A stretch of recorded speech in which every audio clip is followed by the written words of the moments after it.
Bismillahirrahmanirrahim. Assalamualaikum warahmatullahi wabarakatuh. Baik, terima kasih atas kesempatannya.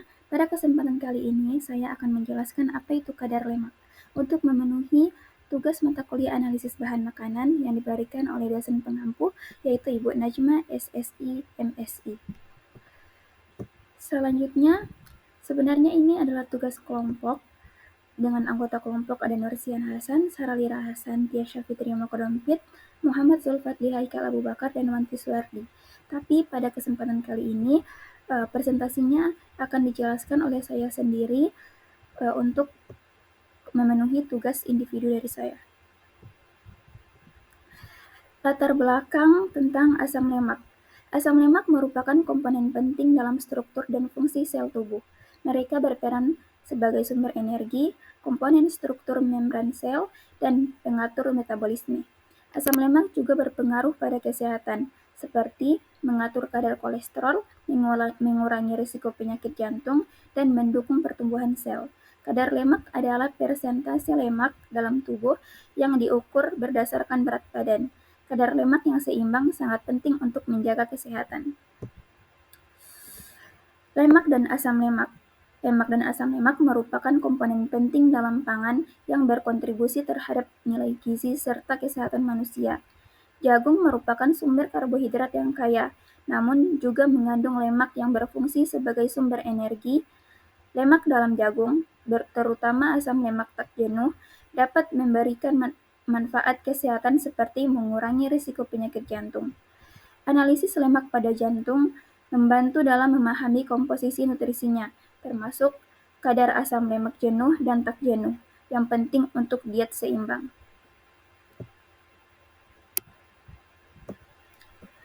Jenis lemak.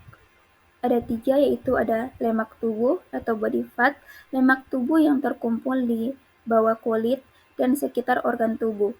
Sedangkan lemak visceral yaitu lemak yang terkumpul di sekitar organ perut.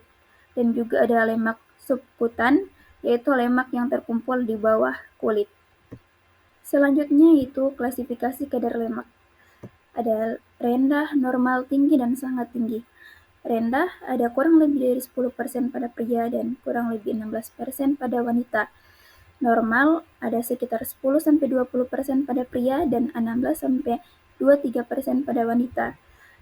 Tinggi, kadar lemak yang tinggi itu ada sekitar 21-30% pada pria dan 24-30% pada wanita. Sedangkan klasifikasi sangat tinggi yaitu 30%, yaitu lebih dari 30% pada pria dan wanita. Selanjutnya ada faktor yang mempengaruhi kadar lemak. Yang pertama ada genetik, yang kedua pola makan, yang ketiga aktivitas fisik, yang keempat hormon, yang kelima usia, dan yang terakhir jenis kelamin. Selanjutnya ada pengukuran kadar lemak. Ada beberapa metode. Yang pertama ada metode hidrostatik atau air. Yang kedua ada metode dual energi X-ray absorptiometry.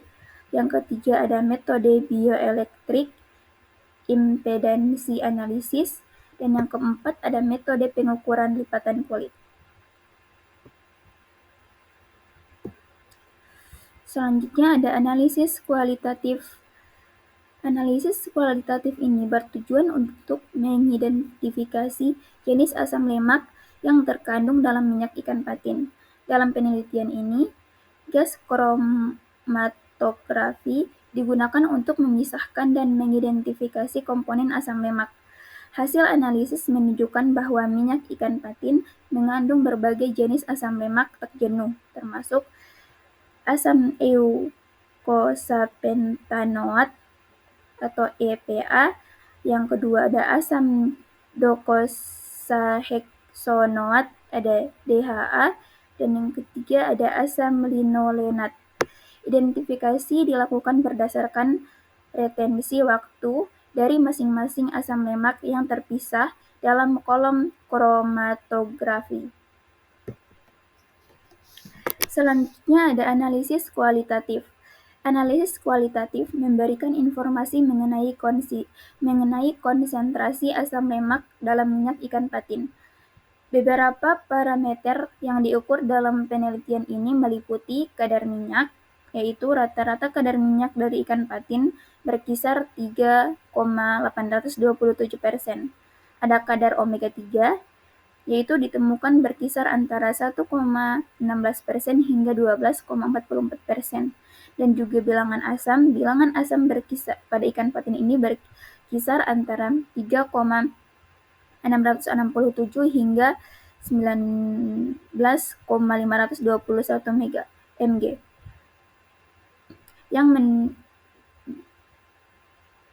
yang menunjukkan jumlah asam lemak bebas dalam minyak. Bilangan peroksida berkisar antara 0,778 hingga 17,78 kg yang menunjukkan tingkat oksidasi minyak. Hasil ini menunjukkan bahwa ikan patin dapat dijadikan sebagai sumber alternatif omega 3 yang baik untuk kesehatan. Penelitian ini juga menentukan pentingnya karakterisasi minyak ikan patin untuk memahami potensi nutrisi dan aplikasinya dalam pola makan manusia. Yang terakhir ada kesimpulan. Jadi kesimpulannya adalah kadar lemak yang seimbang sangat penting untuk menjaga kesehatan. Kadar lemak yang tidak seimbang dapat menyebabkan berbagai penyakit seperti obesitas, penyakit jantung, diabetes, kanker, gangguan reproduksi, dan osteoporosis. Oleh karena itu, penting untuk memantau dan mengatur kadar lemak tubuh melalui pola makan seimbang, aktivitas fisik teratur, menghindari alkohol dan rokok, serta mengelola stres. Untuk mengukur kadar lemak dapat dilakukan melalui beberapa metode seperti hidrostatik, DXA, BIA, dan pengukuran lipatan kulit. Menjaga kadar lemak yang seimbang dapat membantu mencegah penyakit kronis dan meningkatkan kualitas hidup.